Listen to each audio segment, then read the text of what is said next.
Hey there, let's dive into the wild world of tycoons and dynasties where ambition builds empires and wealth rewrites history. Picture yourself in the smoky, bustling streets of 19th century America, where horse-drawn carts rumble and the air hums with opportunity. You're about to meet John D. Rockefeller, a man whose name became synonymous with oil, power, and unrelenting drive. His story isn't just about money. It's about a scrappy kid who turned a fledgling industry into a global juggernaut.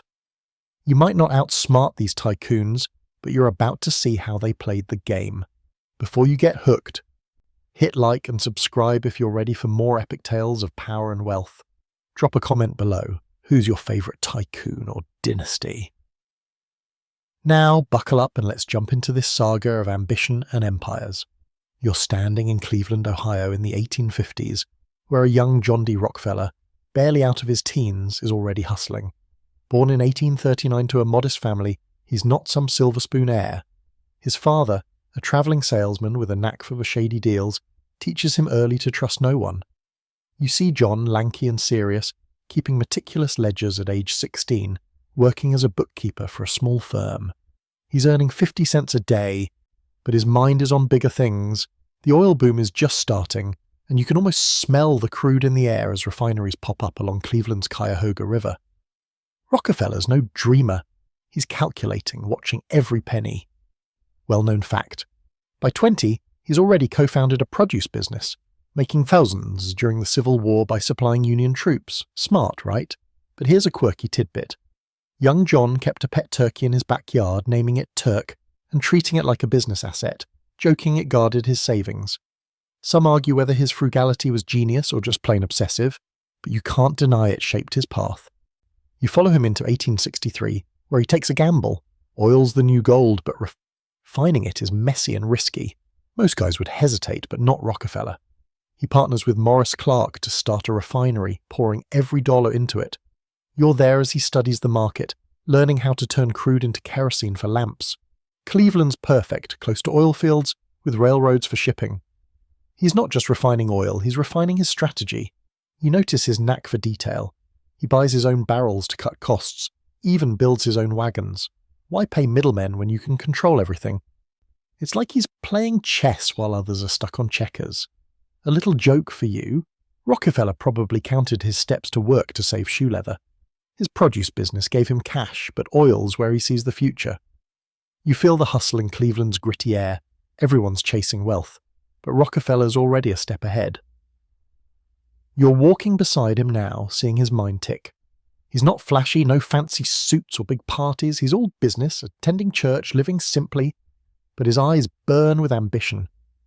By 1865, he buys out Clark for $72,500. A bold move that makes you gasp. He's 26 and he's betting it all on oil. You see him take over the refinery, renaming it Rockefeller and Andrews. He's not just in the game, he's rewriting the rules. Some argue whether his early deals were ruthless or just savvy, but you can't look away. He's borrowing big, reinvesting every profit and building something unstoppable. You're hooked, aren't you? His empire's just starting and the stakes are about to get higher. As you leave Cleveland's smoky skyline behind, you know this is only the beginning of Rockefeller's relentless climb.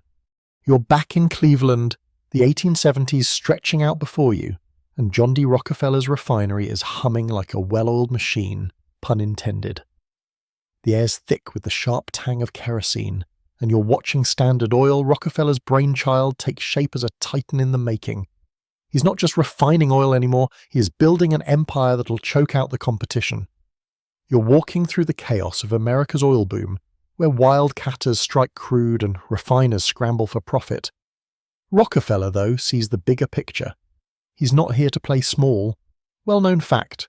By 1870, Standard Oil is Ohio's biggest refinery, pumping out thousands of barrels daily. But here's a quirky tidbit. Rockefeller kept a secret notebook, scribbling competitor prices like a spy, even joking it was his treasure map. Some argue whether his tactics were brilliant or predatory, but you're about to see how he turned Standard Oil into a monopoly that reshaped the world. You're standing in his office, a Spartan room with ledgers stacked high. Rockefeller's not yelling orders. He's calm, almost eerily so, plotting his next move. He's 30 now, and Standard Oil's swallowing smaller refiners like a snake-eating mice. How? Railroads. You see him strike deals with rail barons like Vanderbilt, securing secret rebates that slash his shipping costs. His rivals pay double to move oil. You can almost hear them cursing. It's like he's rigged the game without breaking a sweat. A little chuckle for you. Rockefeller probably negotiated rebates in his sleep, dreaming of train schedules. He's not just cutting costs, he's cutting throats, business style. By 1872, he launches the Cleveland Massacre, a blitz where Standard Oil buys or buries dozens of rivals in weeks. You watch competitors fold, some selling for pennies, others just giving up. Rockefeller's not violent, but his precision feels like a dagger. You're now at the heart of his strategy: control the supply chain. He's not just refining oil, he owns the barrels, the warehouses, even the ships. You walk through Standard's sprawling yards, barrels stacked like mountains, and you realize he's not competing, he's dominating. His rivals can't match his prices, and you feel their desperation. He's lending money to struggling refiners, then taking their assets when they default. It's ruthless but legal, and you're torn between awe and unease. Another sly move. He forms alliances with other refiners, only to absorb them into Standard's web. By 1879, Standard Oil controls 90% of America's refining capacity. You're floored. How does one man hold this much power? A quick joke. If Rockefeller played Monopoly, he'd own the board and the bank. Some argue whether this was genius efficiency or a stranglehold on free markets. But you see the result? An empire that fuels lamps across the nation.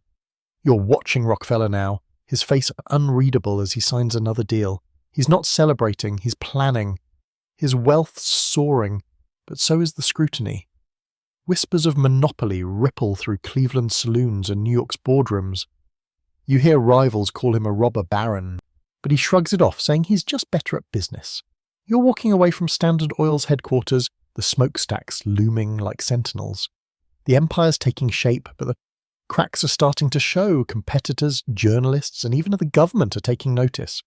You're hooked on this saga, knowing Rockefeller's next moves will spark fires he can't control. As you step into the bustling 1870s streets, you feel the weight of his ambition, and you're ready to see how far this empire can stretch.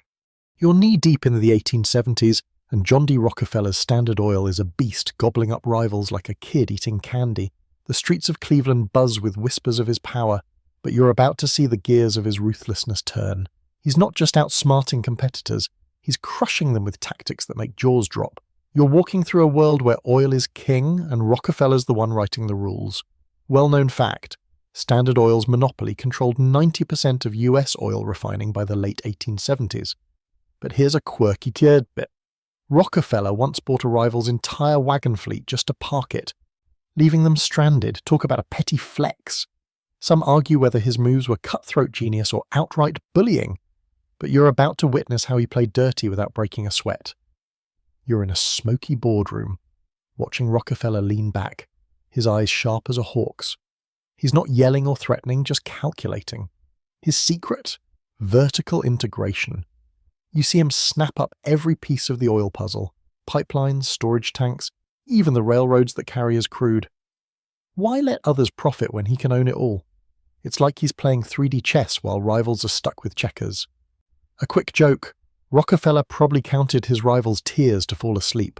He's not just cutting prices to undercut competitors, he's making deals that ensure they can't compete. You catch wind of his drawback scheme. Railroads pay him a kickback for every barrel his rivals ship. You're stunned. It's like charging your enemy for their own bullets. Now you're walking through a rival refinery, its workers grim as they face ruin. Rockefeller's low prices are bleeding them dry, and you hear their owners curse his name. He doesn't just want to win, he wants to dominate. You learn about his pools, secret agreements where refiners set prices together, until Rockefeller undercuts them anyway. It's a masterclass in betrayal, and you can't help but admire the audacity. Another sly aside, if Rockefeller ran a lemonade stand, he'd own the lemons and the street. You see him buy out struggling firms offering cash or Standard Oil stock. Most take the stock, tying their fate to his empire. By 1878, he's not just a businessman. He's a force of nature, reshaping markets like a sculptor chiseling stone. You're now in the public's eye where Rockefeller's tactics spark outrage. Newspapers call him a monopolist, and you feel the tension in saloons and town halls. He's squeezing small businesses, and you hear stories of families losing everything. Yet, Rockefeller stays cool, claiming he's bringing order to a chaotic industry. Some argue whether he was a villain or a visionary, but you see the impact. Cheaper kerosene lights up homes, but at what cost? A final chuckle. His rivals probably wished they could bottle his nerve. As you leave the refinery yards, the smokestacks loom like giants, and you know the world's watching. Rockefeller's empire is a marvel, but it's also a lightning rod. You're ready to see how his wealth grows and how the world pushes back. You're standing in the 1880s now, and John D. Rockefeller's wealth is a force that bends reality. Standard Oil's grip on the industry is ironclad, and you're marveling at a fortune that dwarfs anything you can imagine. Picture this, his money could buy entire cities, and he's not even 50 yet. You're walking through a world where his name is synonymous with power, and his bank account is rewriting what rich means. Well-known fact, by the 1890s, Rockefeller was America's first billionaire, with a fortune worth over $400 billion in today's dollars. Quirky tidbit, he kept a stash of dimes to hand out to kids, calling them lucky coins, a billionaire's quirky PR stunt. Some argue whether his wealth was a triumph of capitalism or a dangerous imbalance, but you're about to see how his riches stacked up. You're in New York now, where Rockefeller's moved his operations, and the city's pulse matches his ambition. His wealth isn't just money, it's influence. You see him live modestly, in a plain suit, but his bank balance is anything but. He's earning millions annually, and you're floored by the scale. Standard Oil's profits could fund entire railroads. A little joke. His wallet probably needed its own zip code. You walk through his office, where clerks tally numbers that make your head spin. He's not just rich, he's redefining wealth itself. His dividends roll in like a tidal wave, and you realize he's not spending it on yachts or mansions. He's reinvesting, buying more pipelines, more refineries, more power. You're now peering into his personal life, where his frugality is almost comical. He eats simple meals, wears old shoes, and haggles over small bills. Why? Because every dollar saved is a dollar to grow his empire. You hear stories of him lending money to churches or friends, but always with a ledger in hand. Another chuckle. He probably charged interest on his kids' allowances. His wealth lets him play kingmaker, funding ventures that shape industries. You see him back universities and medical research, planting seeds for a legacy beyond oil. But there's a shadow. His fortune fuels envy and fear. You hear politicians and editors whisper about monopolies, worried one man holds too much sway. You're walking through Wall Street, where Rockefeller's name moves markets. His wealth isn't just personal, it's systemic, touching every corner of America's economy.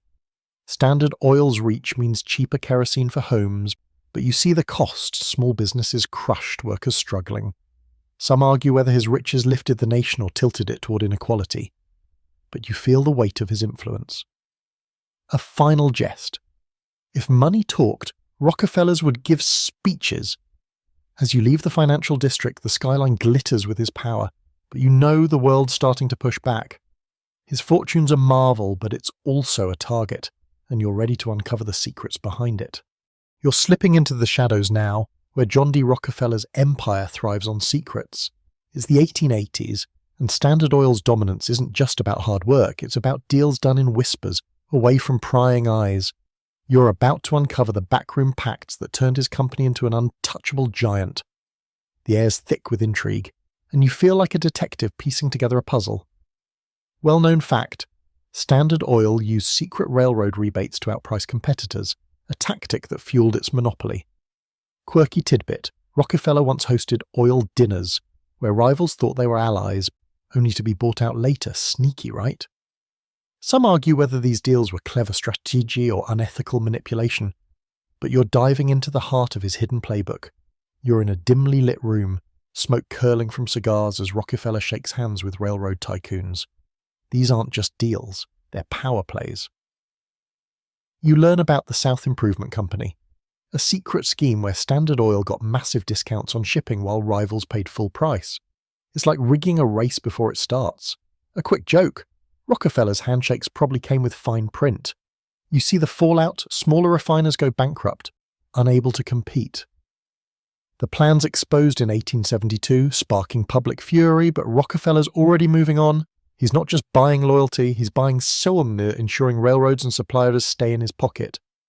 Now you're trailing him to secret meetings with other oil barons. He forms trusts, pooling resources under Standard Oil's control, but you smell a rat. It's a way to dodge competition laws. You're amazed at his nerve. He's not breaking rules, just bending them to breaking. Another chuckle. His lawyers probably had nightmares drafting these deals. You hear whispers of dummy corporations, fake companies Standard Oil uses to hide its reach. It's like a magic trick. Now you see his rivals, now you don't. You're walking through Cleveland's oil fields, where Standard's pipelines snake everywhere, cutting off competitors' supply. It's a chokehold, and you feel the desperation of those left out. You're now in the public's view, where these secrets start leaking. Newspapers scream about conspiracies, and you see Rockefeller shrug, calling it good business. But the damage is done. His name is tied to greed. Some argue whether his pacts stabilized the industry or crushed innovation, but you see the truth. His empire's built on control. A final jest. If secrecy was an Olympic sport, Rockefeller would have swept gold. As you step away from the smoky rooms, you know these deals made him untouchable, but they also painted a target on his back. The world's watching, and you're ready to see how they fight back. You're in the 1880s, and John D. Rockefeller's name is a lightning rod. Standard Oil's empire looms large, but the public's turning on him, painting him as America's ultimate villain. You're walking through crowded city streets, where newspapers scream monopolist and workers curse his name. It's a storm of resentment, and you're about to see why he became public enemy number one. Well-known fact, by the 1880s, Rockefeller was one of the most hated men in America, blamed for crushing small businesses. Quirky tidbit, he once dodged a reporter by hiding in a train car, disguised in a borrowed hat, sneaky for a billionaire. Some argue whether he deserved the hate or was just a scapegoat for capitalism's flaws, but you're diving into the firestorm. You're flipping through muckraking articles, their headlines dripping with venom.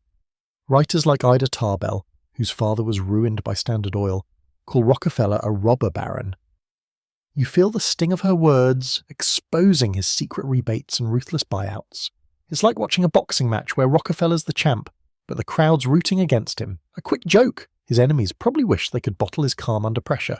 You see cartoons depicting him as a giant octopus, tentacles squeezing the life out of competitors. The image sticks. You can't unsee his grip on the economy. Public anger's boiling, and you hear it in saloons, where workers blame him for low wages and lost jobs. You're now at a town hall where small business owners share horror stories. Standard Oil's low prices crushed their refineries, and you feel their despair. Rockefeller's not there, of course. He's in his New York mansion, unmoved. You learn he rarely responds to critics, letting his wealth speak instead. Another chuckle. He probably thought bad press was just free advertising. But the tide's turning. You see politicians take notice, whispering about trusts and monopolies. The Sherman Antitrust Act of 1890 looms, and you sense trouble brewing. Rockefeller's empire is a marvel, but it's also a target. You're walking through protests where signs demand break the trusts. It's a movement, and you're caught in its energy. You're reflecting now, wondering how Rockefeller stays so cool. He attends church, gives to charity, and shrugs off the hate. But you know the truth. His tactics, rebates, price wars, secret deals hit hard. Some argue whether he was a villain or just a man of his time, but you see the cost. Families ruined, dreams crushed. A final jest. His enemies probably dreamed of taxing his nerve. As you leave the angry crowds behind, you know the public's fury is just the start. Rockefeller's empire is mighty, but it's not untouchable. You're ready to see how he pivots, turning hate into something unexpected. You're stepping into the 1890s, and John D. Rockefeller's under fire, but he's about to pull a move that flips the script. The world sees him as a ruthless tycoon, but you're watching him redefine himself through philanthropy. His wealth's a tidal wave, and he's channeling it into gifts that stun the nation. You're walking through a changing America, where his donations reshape institutions and reputations. Well-known fact, Rockefeller gave away over $500 million in his lifetime, funding universities and hospitals. Quirky tidbit. He once handed a dime to a caddie, saying it'd teach him thrift. Classic Rockefeller. Some argue whether his charity was genuine or just image control, but you're about to see how he turned wealth into legacy. You're at the University of Chicago's groundbreaking, a school born from Rockefeller's millions. He didn't just fund it, he demanded it be world-class, and you see scholars flocking to its halls. It's 1890, and his checks are building libraries, labs, even whole towns. You're amazed at the scale. His money fights disease, educates thousands, and seeds progress. A quick joke, he probably calculated the ROI on every donation. You learn he's strategic, giving through boards to avoid the spotlight. His Baptist faith drives him, and you see him in church quietly pledging to do good. But the public's skeptical, whispering he's buying forgiveness for Standard Oil's sins. You're now touring the Rockefeller Institute, a medical research hub he funds in 1901. Scientists there are chasing cures, and you feel the hope in their labs. His money's saving lives, but you hear critics call it a publicity stunt. They point to his past, crushed rivals, exploited workers, and question his heart. Another chuckle. His donations probably came with a ledger for good deeds. You see him push for efficiency in charity, demanding results like he did in business. It's not just money, it's power reshaping society. You're walking through hospitals he built, where patients owe their care to his fortune. It's a strange contrast. His empire's ruthless, but his gifts are life-saving. You're reflecting now, wondering about his motives. Is he atoning for Standard Oil's tactics, or building a monument to his name? Some argue whether his philanthropy washed away his sins, or just polished his crown, but you see the impact. Millions lifted by his wealth. A final jest. His charity checks probably bounced with purpose as you leave the gleaming campuses and hospitals. You know Rockefeller's rewriting his story.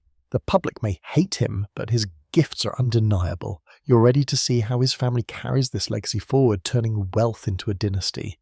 You're in the late 19th century, and John D. Rockefeller's empire is a titan, but now you're zooming in on the family that'll carry his name forward. Standard Oil's made him a legend, but you're about to see how the Rockefeller dynasty takes root, spreading influence across generations. You're walking through mansions and boardrooms where his heirs learn to wield wealth and power. Well-known fact, the Rockefeller family's wealth-funded institutions like the Rockefeller Foundation, still active today. Quirky tidbit. John D. Jr., his son, collected rare beetles as a hobby, pinning them like business deals. Some argue whether the family's legacy honored John's vision or diluted it, but you're diving into their rise. You're meeting John D. Rockefeller Jr., the heir apparent, a serious man with his father's sharp mind. He's not just inheriting money, he's inheriting a mission. You see him take the reins of philanthropy, managing the Rockefeller Foundation in 1913. It's a beast, funding global health and education, and you're awed by its reach. A quick joke, Junior probably alphabetized his beetle collection for efficiency. You watch him build Rockefeller Center in New York, a glittering symbol of family power. He's not as ruthless as his father. But you see the same focus. Every dollar must work. The family's name is now tied to progress, not just oil. You're now with the next generation, grandchildren like David and Nelson Rockefeller. David's a banker, steering Chase Manhattan, while Nelson's a politician eyeing the White House. You're amazed at their ambition, each carving a path in finance, politics, or charity. Another chuckle. They probably competed over who got Grandpa's best dime. You see the family's wealth diversify, real estate, art, global influence. The Rockefeller Foundation fights malaria, funds universities, and you feel its impact worldwide. But there's tension. The public still ties them to Standard Oil's sins. You hear whispers of privilege, of a dynasty too big to challenge. You're walking through their estates now, from New York to Pocantico Hills. The family's private, but their influence is loud. You learn they're not just spending wealth, they're shaping policy, culture, even science. Some argue whether they're stewards of progress or elitists guarding the... But you see their reach. Museums, conservation, global health. A final jest. Their family tree probably has dollar signs for leaves. As you leave their gilded world, you know the Rockefeller name isn't just John's anymore. It's a dynasty that's outlasting empires. You're ready to see how the law challenges their oil kingdom next. You're stepping into the early 20th century, and John D. Rockefeller's empire is under siege. Standard Oil's dominance has drawn the government's eye, and you're about to witness an epic legal battle that shakes the nation. The air crackles with tension as lawmakers target his monopoly, and you feel the weight of history shifting. Well-known fact: in 1911, the US Supreme Court ordered Standard Oil's breakup under the Sherman Antitrust Act. Quirky tidbit: Rockefeller reportedly read the ruling while golfing, shrugging it off with a smile. Talk about cool under pressure. Some argue whether the breakup crushed his empire or just made him richer, but you're diving into the courtroom drama. You're in Washington, D.C., where the Sherman Act's becoming a weapon against trusts. Standard Oil's in the crosshairs, accused of stifling competition with rebates and price wars. You see prosecutors pile up evidence, secret deals, crushed rivals, and you're gripped by the stakes. It's like watching a giant face a slingshot.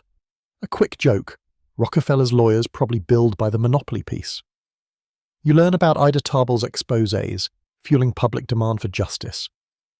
Her words sting, detailing Standard's tactics, and you feel the crowd's anger. The government's case is clear: Rockefeller's empire is too big, too powerful.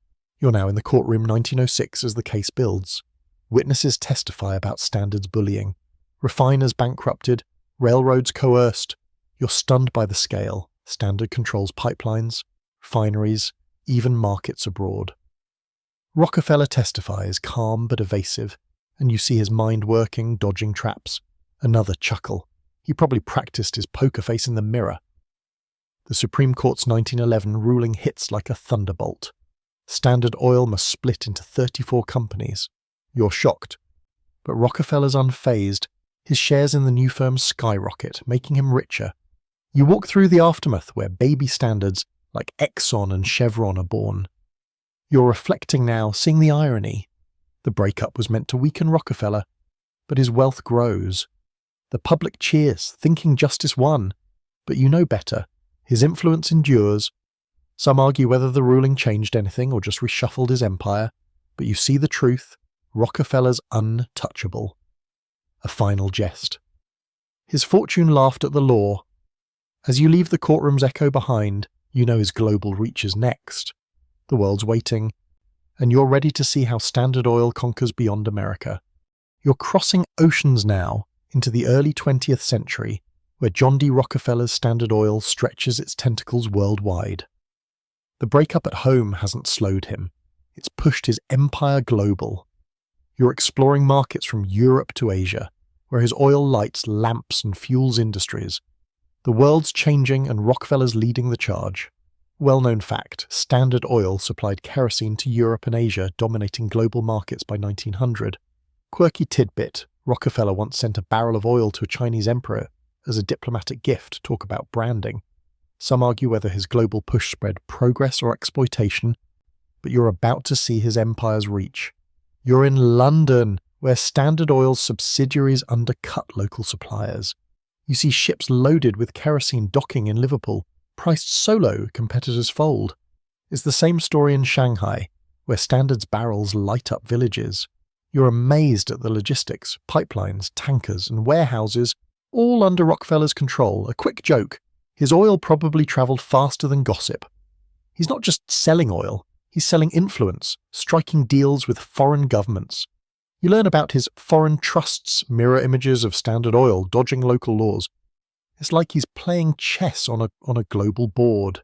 You're now in Russia, where Standard faces the Nobel brothers' oil fields. You watch Rockefeller outmaneuver them, flooding markets with cheap kerosene.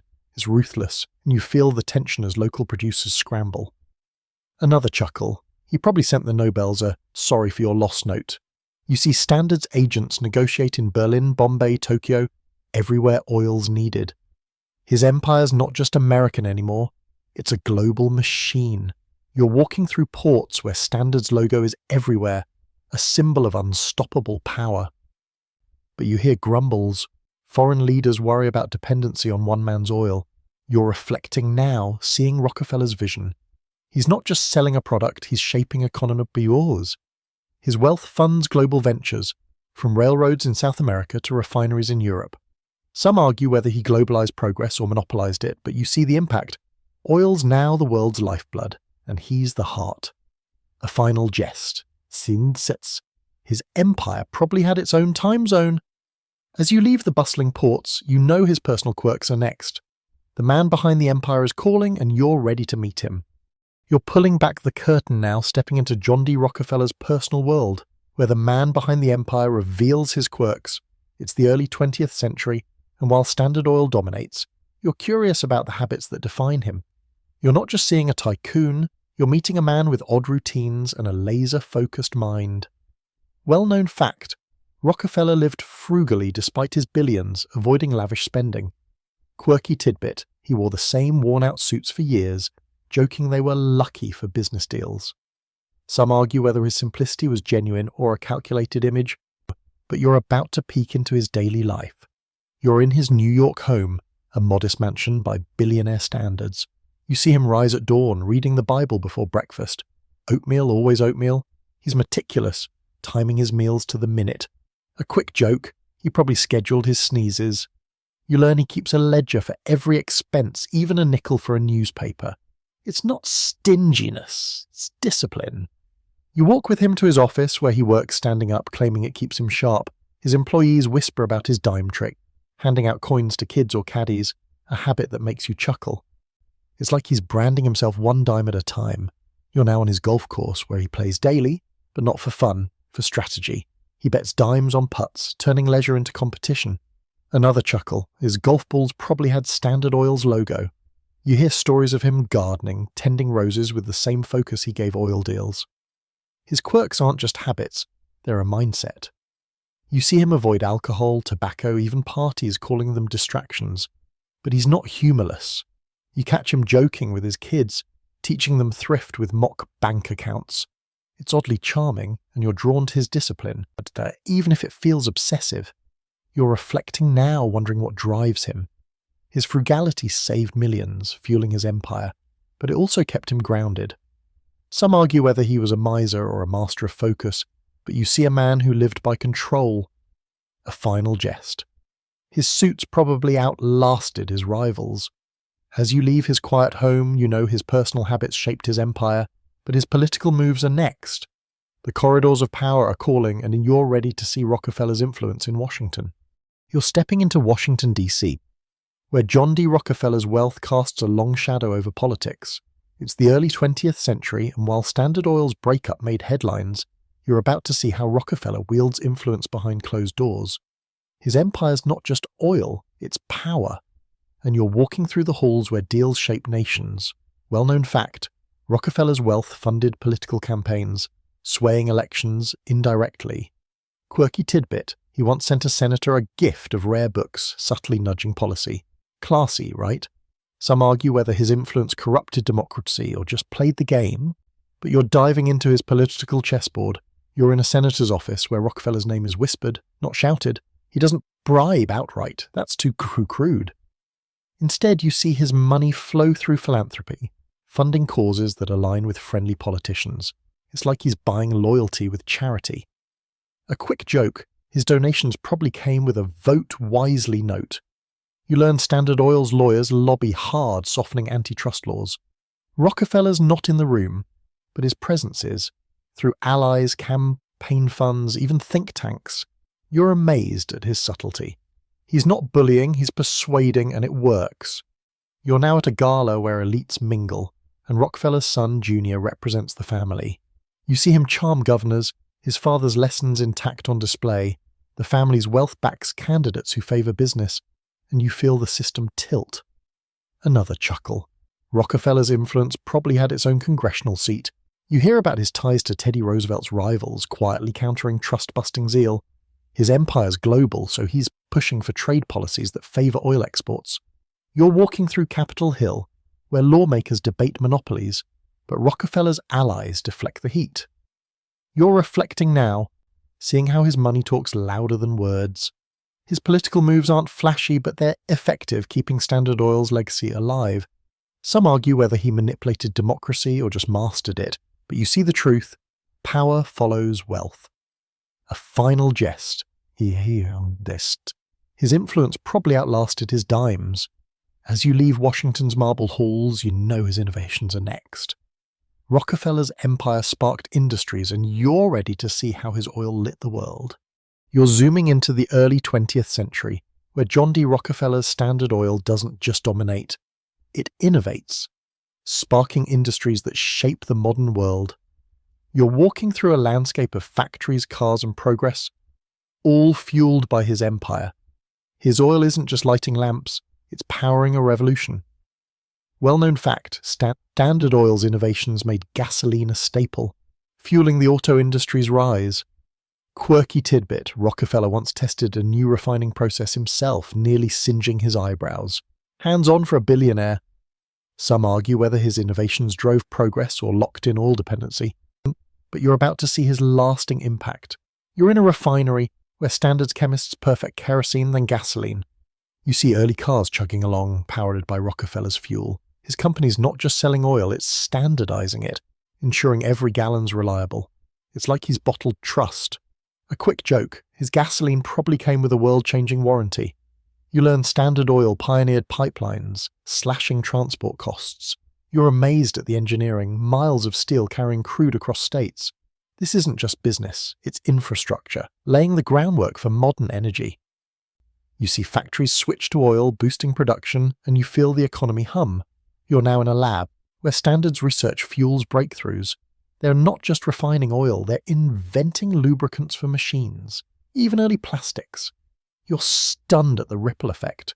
Rockefeller's oil powers ships, trains, even planes. Another chuckle, his chemists probably dreamed in crude.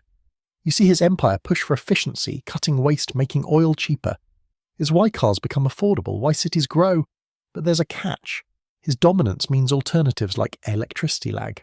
You hear critics say he stifled innovation, but you see progress, oil's everywhere, and Rockefeller's the reason. You're reflecting now, seeing how his empire reshaped daily life. From gas stations to factories, his innovations are the backbone of the 20th century. Some argue whether he built the future or chained it to oil. But you see the truth. His vision powered progress. A final jest. His oil probably fueled the first traffic jam. As you leave the humming refineries, you know labour struggles are next. Rockefeller's empire wasn't kind to workers, and you're ready to dive into their fight. You're stepping into the gritty world of Rockefeller's workers, where the shine of Standard Oil's empire hides a darker struggle. It's the early 20th century, and while Rockefeller's wealth soars, you're about to see the human cost of his ambition. You're walking through oil fields and refineries, where labourers toil under harsh conditions. The air's heavy with tension, and you feel the weight of their fight. Well-known fact, Standard Oil's workers faced low wages and dangerous conditions, sparking strikes like the 1914 Ludlow massacre. Quirky tidbit, Rockefeller once sent workers Christmas turkeys, thinking it'd boost morale. Spoiler, it didn't. Some argue whether he ignored labour woes or was just detached, but you're diving into their story. You're in Colorado's oil fields, where workers live in company towns, owned lock, stock, and barrel by Standard. You see families crammed into shacks, earning pennies while Rockefeller's millions pile up.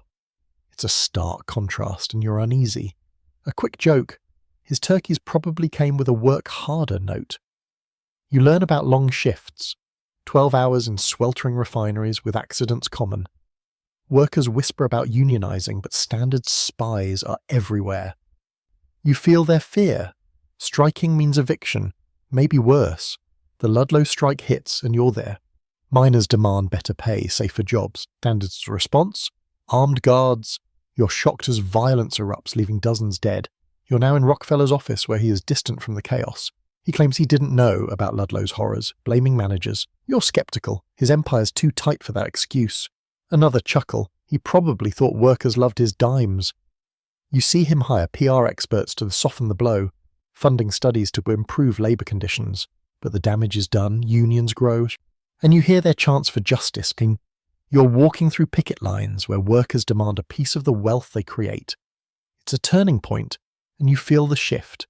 Labour's fighting back, and Rockefeller's empire feels the heat. You're reflecting now, seeing the cost of his ambition. His wealth built progress, but workers paid the price. Some argue whether he was cruel or just a product of his era, but you see the truth. His empire thrived on their sweat. A final jest. His refineries probably ran on worker grit. As you leave the picket lines, you know his legacy's next. Rockefeller's mark on the world is permanent, and you're ready to see how it endures. You're standing at the edge of John D. Rockefeller's story, looking back on a life that reshaped the world. His empire, his wealth, his controversies, they've all left a mark, and you're about to reflect on what it all means. From Cleveland's smoky refineries to global markets, you've seen his ambition build a dynasty that still echoes today. Well-known fact, Rockefeller's philanthropy and Standard Oil's breakup shaped modern business and charity. Quirky tidbit, he spent his last years golfing daily, betting dimes on every hole, still competitive at 90. Some argue whether his legacy is progress or power run amok. But you're diving into his enduring impact. You're walking through modern America where Rockefeller's fingerprints are everywhere. The Rockefeller Foundation fights disease, from malaria to COVID, and you feel its reach. His University of Chicago shapes minds. His medical institutes save lives. You're amazed at how his wealth, once vilified, now fuels progress. A quick joke, his dimes probably funded half the world's labs.